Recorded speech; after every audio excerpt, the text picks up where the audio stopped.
It's been 7 years of ray tracing. Has NVIDIA actually delivered something worthwhile to gamers that's improving visuals and gaming as a whole? Or have they used it as a proprietary tool to lock down tech reviewers, kill game development, and ensure that you have to replace your hardware more often? Welcome back to PC Builder. I'm Jason. All these questions and more in our May 2025 Q&A Part 2. If you get value out of this video, please give it a like. It makes a huge difference to the channel. And of course, subscribe for more cool PC content.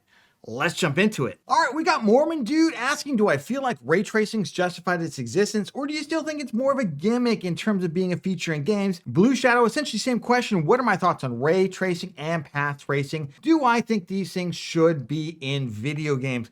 Well, it's not so much a matter of whether or not it should be in a video game. It's a matter of whether or not it should be forced into video games, because that is my problem with ray tracing and path tracing. And it's not just that it's been forced into video games, it's been forced into GPUs, it's been forced into GPU reviews, it's been forced everywhere because it has been essentially weaponized. It's not just a technology. I'm not anti-technology. I'm against technology being weaponized to pursue the control of the media, of gamers, of game developers, because that's what NVIDIA has essentially done with ray tracing here. Let me back up and explain. Ray tracing has been around since 2018. That's when it was first introduced. 2018. We're in the 7th year of ray tracing. Pretty soon, in a couple months, we will be in the 8th year of ray tracing. Crazy to think about. Hardware Unboxed last year did a whole survey on all the ray tracing games out there, at least a large amount of them, trying to determine which games had absolutely been really transformative. It's a relative handful. Think of the thousands of games, thousands and thousands of games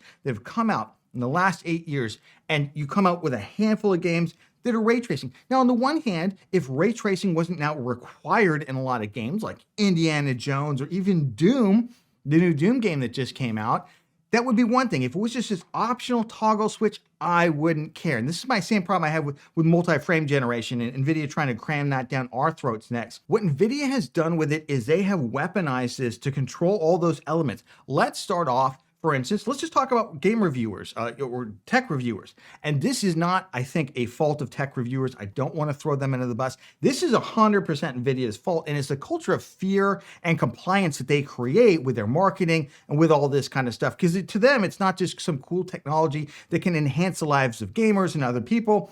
To them, it's a proprietary technology, essentially, that they can use to hone their advantage and make more money for themselves and shut out competition and basically create their own powerful empire. So let's talk about tech reviewers. Let's start off with the Arc B580. Like, Jason, that's a $250 GPU. What does that have to do with ray tracing? Of course, a $250 GPU isn't going to be very good at ray tracing. It takes, $800 GPUs to be good at ray tracing. Yes. So when the Arc B580 came out, all the reviewers did what? What did they test? Did they test the fact that it had only 8 lanes of PCIe Gen 5? So on older systems, it would be hampered by the limited PCIe bandwidth? No.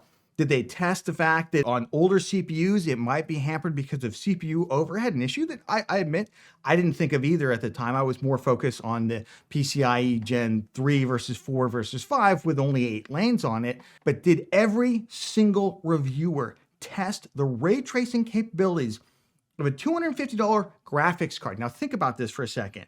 And I don't blame the reviewers, because if they had not, imagine you're a reviewer who had left out ray tracing from a $250 GPU.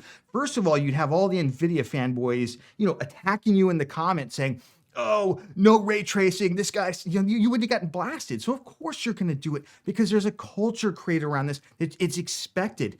And if you're a person who actually wants to buy a $250 graphics card, what are you most worried about? Are you worried about its ray tracing performance? Of course not.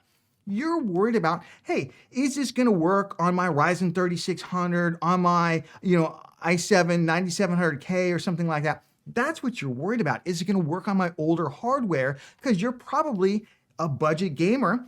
Or if you are going to build a new system, hey, what CPU do I need to pair with this in order to get the best performance out of it? You would have answered none of those questions in almost any review. I did see Wendell from Level 1 Tech. He did briefly put it on like a 10700K, but he didn't do any charts or anything with it. And again, this is not the fault of reviewers. The reviewers have limited amounts of time to produce these reviews. They've got to check all their boxes, and ray tracing has become a required element of GPU testing. But at the same time, how many games absolutely have transformative ray tracing out there, and how many people with a $250 GPU are expecting to have high-end ray tracing at zero, like nothing. So you can see where those things are just not matching up anymore. And it has to do with the kind of culture that NVIDIA has brought around ray tracing. They've tried to use it to their competitive advantage. Oh yeah, AMD beats us in rasterization, but what about ray tracing? You know, it's like, oh my God.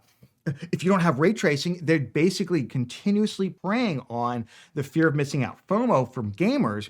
Oh, but what about ray tracing? Ray tracing is the future. Ray tracing has been the future for 8 years and it ain't here yet. So like, what does that mean? Because the hardware just can't keep up with it. Even the hardware is getting faster, even though it's not getting faster fast enough. We want to go from 1440p to 4K. Well, that's going to massively increase the ray tracing workloads as well as you go up. It's going to massively increase VRAM workloads. NVIDIA also doesn't want to give you enough VRAM to ray trace, even though it's one of their own features. And of course, then it's been forced into games. It's been forced into games everywhere, and it's shutting out people with older hardware from fully enjoying a lot of these games, or they have to enjoy it in like a console-like experience. Then you have a game come out like Kingdom Come Deliverance 2, and it's like, hey, this game doesn't have ray tracing, the graphics still look really good, and it runs great on older hardware, and it's a lot of fun. It's a lot of fun. So it's basically been forced into a lot of games because now game developers feel like, well, if we don't have ray tracing, we need that element in order to attract more of an audience. So at the end of the day, number one, I think the technology has absolutely failed. Limited amounts of game, it requires massively expensive hardware, and that hardware that you're paying $800 for right now, probably in a couple years, we'll not be able to do high-end ray tracing on the latest title that's just come out because it'll be too old. Like right now, what's the ray tracing on an RTX 3080 10 gigabyte? What is that gonna, that was a very expensive GPU in ray tracing. You can't get the 6800 XT, you have to have ray tracing. Really? It's got 10 gigs of VRAM. How much ray tracing is that GPU doing right now? The 5070, how much ray tracing is that gonna be doing? A $600 graphics card right now. In a couple years' time, with only 12 gigs of VRAM. Play it on Indiana Jones and the Great Circle, 1440p Ultra, even with upscaling on it, it just runs out of VRAM with the high ray tracing settings. So I think ray tracing is just another example, and I think multi-frame generation, they're trying to use the same cudgel of multi-frame generation the same way they did with ray tracing to always say, you're gonna miss out if you buy the competition's product. And then they're gonna basically force reviewers to review this stuff, even though it's not pertinent to a lot of GPUs out there, like, you know, more budget focused. Hell, most GPUs under $800 is really not that relevant. So then you're just talking about this niche up here, but they're having to apply that all the way across. And it's basically just a way that NVIDIA continues to control everything. So I have no problem with ray tracing as a technology. I have no problem with trying to introduce it in games, but it has to be able to be toggled off. And I think what we've seen is that we've got to step away from the weaponization of these technologies in order to prop up a proprietary monopoly of one particular company out there. NVIDIA's not the only one who does this, by the way, Apple, you know, but I will say NVIDIA is probably the most successful in the PC space for doing this. And I'm not saying that AMD or Intel or anybody else wouldn't do it if they could. We've seen in the past that these companies tend to pursue these kinds of, you know, proprietary tent poles that they can fend everybody else off of in order to solidify their advantage of something. So all in all, I think that currently ray tracing is being used as a weapon, and it's hurt gamers, it's hurt game development, it's hurt reviewers, it's hurt the tech media out there, it's created a climate out there that is, I think, just negative for the overall PC gaming space. The good news is I think at this point, people are kind of over ray tracing. I think they're getting over ray tracing, and then we're kind of starting to move on. And I'm hopeful that multi-frame generation will not become the same kind of cudgel that ray tracing has been. All right, Dupont, what do you think about NVIDIA trying to hide reviews on the 5060 Ti 8 gigabyte? I think it portends bad things in the tech review space, and I think it also shows that NVIDIA feels like it's now at a size where they can get away with openly what they were trying to do 5 years ago to Hardware Unboxed when they tried to shut them out initially. If you don't remember, they basically said Hardware Unboxed wasn't dedicating enough of their reviews to ray tracing. I think we talked about that. And so that they weren't going to get any more NVIDIA GPUs to review. And Hardware Unboxed made that public. They made a lot of the communications back and forth public, which they should have. I'm glad they did. And others like Linus and Gamers Nexus and J2 and all the big tech outlets basically stood up for them. And I thought that was fantastic. I thought it was absolutely fantastic. But here we are 5 years later, and the difference is NVIDIA now makes 5% of the revenue from gaming GPUs. So the amount of leverage that the gaming media has over NVIDIA is essentially wiped out, because it's all about AI at this point. They're more worried about what the Financial Times or Bloomberg News or any of these economic outlets says about them than they are gaming GPU folks. You know, who cares what those folks think? They're worried about anything that'll actually affect their stock price, because they're making insane amounts of money right now. Only a couple of percent of their revenue comes from gaming. They used to be 100% gaming. Now it's like 5%. Soon it'll be 3%, then 1%. And then at some point you got to wonder, are they going to keep making gaming GPUs? But I think we're at a point now where, yeah, it's kind of rough because they're feeling like they're masters of the universe. They can do whatever they want. RTX 5070, 4090 performance. And you're just going to put up with it. And, you know, I know there's a big pushback right now at Computex from like Gamers Nexus and other trying to reveal some of this stuff. I'm hopeful. And at the same time, I want to be realistic given where NVIDIA thinks it is right now. Maybe they don't want to have the PR fight. Maybe they think a big PR fight would damage their AI sales, or they damage their perception of them, especially now that they are facing a little bit more potentially competition, not just from AMD, but also from Chinese companies in terms of AI out there. And there's a big question around that. So I don't love it. I absolutely do not love it. Will they do this on a future 6090 GPU or 5080 Super or whatever? I don't know, but you got to start to think that they are probably feeling like they can get away with it. Wirehead channel member, by the way, you too can join. Click the join button after you subscribe down there. We do live builds, live boost my build, live Q&A, all kinds of fun stuff. Ask, do you find that different network connectivity on most current systems is adequate at 2.5 gigabits for gaming, or is 10 gigabits per second going to become the needed connection speed anytime soon? High-speed internet becoming more ubiquitous. Are you finding connection speeds being almost as relevant as frame rates, or maybe more so in some cases? Does it give players a tangible advantage? The games these days don't require that level of bandwidth. It's kind of crazy because I still remember dial-up and like 300 baud modems and then 1200 baud modems, 3600 baud modems, you know, like you're talking about bits and then kilobits now. And then we went to megabits per second. Now we're talking about gigabits per second. We're talking tons of data. The good news is a lot of the games don't require this level of bandwidth, but a lot of people want to do a lot of other things. And oftentimes on your network, even if you have your gaming PC here, maybe someone's watching on a smart TV that's sucking up bandwidth, other things are going on. So it's really about how much bandwidth you have on that individual PC. I will say switching over from wireless to a wired connection will often lower your latency by 20 milliseconds. And that can make a really big difference, but that has nothing to do with bandwidth as much as it does with the latency, right? That's the time between the information coming in. That's just the difference between even like Wi-Fi 7, which is better than Wi-Fi 6 and Wi-Fi 5, and a wired Ethernet cable, which is just boom, instant.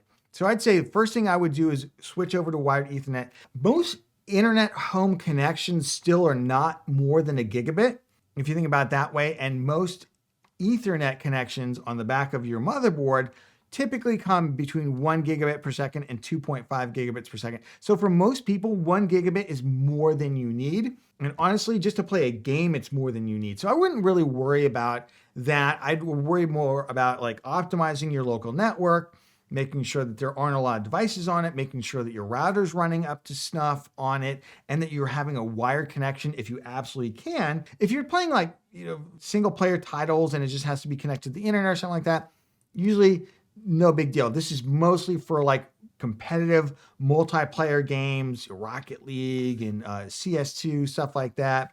Depending on what you're playing out there, World of Tanks, any game where latency is going to make a big difference between you kind of winning and losing the duel, yeah, that's going to make a difference. I would say go to a wired connection first, but really not yet any big difference between 1 gigabit, 2.5 gigabits, and certainly not 10 gigabits. All right, let's do the speed round. David, how much overclocking do I need on my RGB to run at max FPS on Minecraft?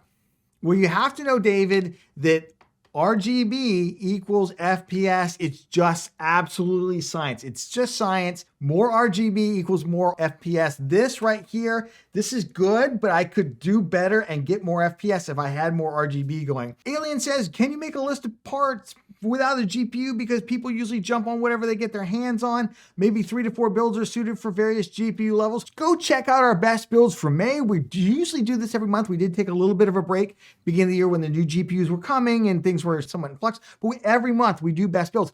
In fact, we just did the best 9060 XT best build, and you can build a 9060 XT gaming PC for $750 and get high levels of 1440p gaming. Check that out. Philip asks, can you do a video on what monitor to get at different ranges for 2025? Hey, guess what? We do a couple of different ones, but we do our best gaming monitor 2025 video.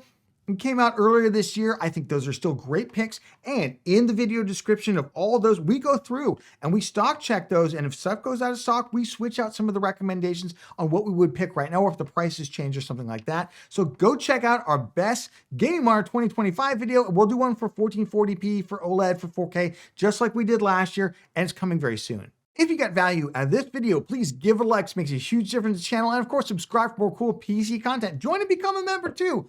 But did you check out our best 9060 XT gaming PC builds? Right here, you can build an awesome 1440p gaming PC when those things come out on June 5th. We go through 3 different builds, $750, $900, and $1,000 for amazing 1440p gaming. It's cheap again. Check it out, and we'll catch you on the next one.